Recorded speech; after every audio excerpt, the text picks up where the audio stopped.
Builder, BLDR. It's the word builder, and our motto is building better athletes. Okay. Or building better bears. Yeah, that's what I think you should. You should throw in a bear with everything. So you show up. Let's talk turkey. You show up. I'm Hunter McIntyre. I just dropped to 55 on these motherfuckers. Pretty sure I'm the reigning defending world champ. But let's see what they got. Yeah, fucking cooked them. Your strategy was what? Just go out harder than everybody and just never let them see me again.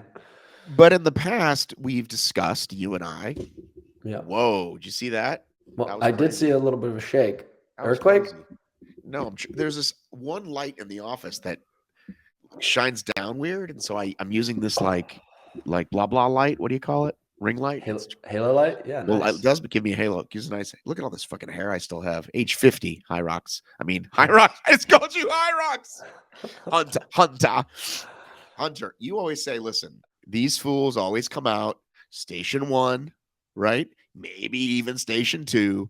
By the time we get to that pull, they're done. So you don't push. You just do you.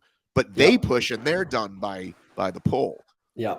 This time around, you said, no, not that. I'm going to set the pace. Well, I was pissed at myself. So I showed up to Germany last year just not in shape. It's on me. Not taking it away from the other athletes. I just wasn't in Hunter shape. That's me being totally honest without being like having a smug attitude about it. Then I decided to like really get myself in shape over this like arc of time. And the next race I had was national championships. I tried out this new method in my mind, which was like go slow in the beginning and then have this massive pickup at the end, because all the stations at the end are pretty, I can gain a lot of time on them and not cost a lot of energy out of me. Where in the beginning, if you push really hard on the sleds, it kills you. If you push really hard and you pull really hard on the sled, it kills you. And then you go straight into burpee broad jumps. Those are the 3 most taxing stations, right one after another.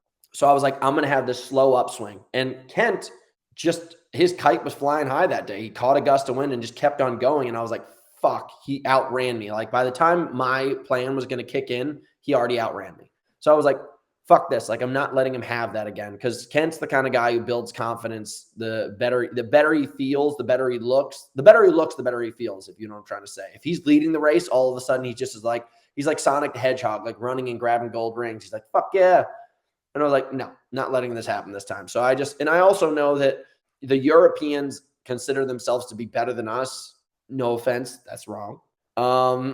So basically I was like, I'm not going to let these guys have a similar feel where they're like, oh, like we won the first 2 stations. We're better than the Americans. So I was like, I have to be ahead of them. I have to be ahead of Kent. So I'm going to be ahead of everybody. That's basic math. And I just knew, I was like, no one can ski faster than me. So I went out there and I held like a 136 to a 140 pace the whole time.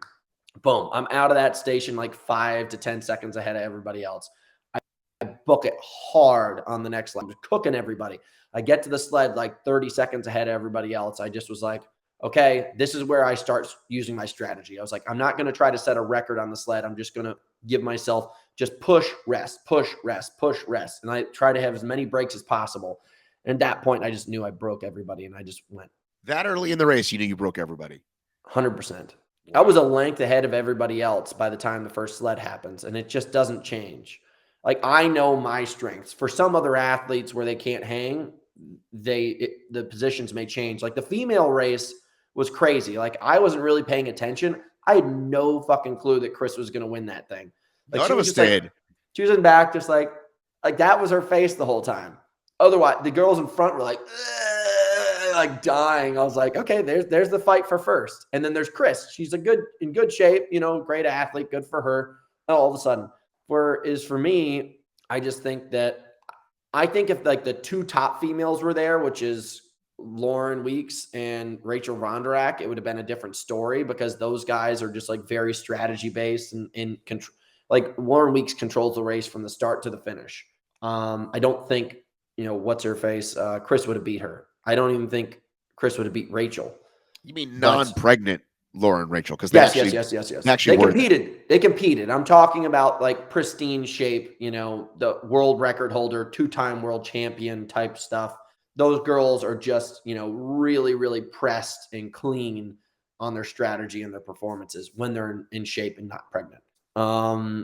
Whereas for the men's field, I think it was, you know, it was pretty, everyone had their strategies and it was pretty locked in. I just knew that I needed to play my cards properly to get exactly what I wanted out of that. So then what is the difference between a 50, whatever you got, 8 versus the record time? Is it just that this setup was so different? Setup's different. Math wise, I think I actually set the world record again because my rock zone in Dallas was 2.5 minutes. This was like 450. So that's 2 minutes and 20 seconds there. So take that off. I also got the penalty. Oh, I forgot about the gosh darn penalty. Yeah. And like so many people are like, I can't believe you made that penalty. And I was like, I didn't. The judge did. Like the judge was like, go. And I was like, Jakob's the head, not just my judge. He's the head judge. And I don't know what they did. Is it Jakob? Jakob. It's Jacob. But no, I know, but not Jakob. There's a guy named Jakob that I think is Hyrox or My Zone or one of those. Because I know I had those employees. They used a lot of their own employees as the judges rather than just volunteers. Yeah. So volunteer mistake happens. Thankfully, not volunteer, head judge. For both. Thankfully, it happened for both of you. Because Kent, I think, smartly said, I'm going to do whatever Hunter does. I think that was probably the smart move on his part rather than maybe it's wrong. I don't know. Like, just follow you is probably, don't you think that's as a competitor, that was the right move? Like, isn't that what you would have done?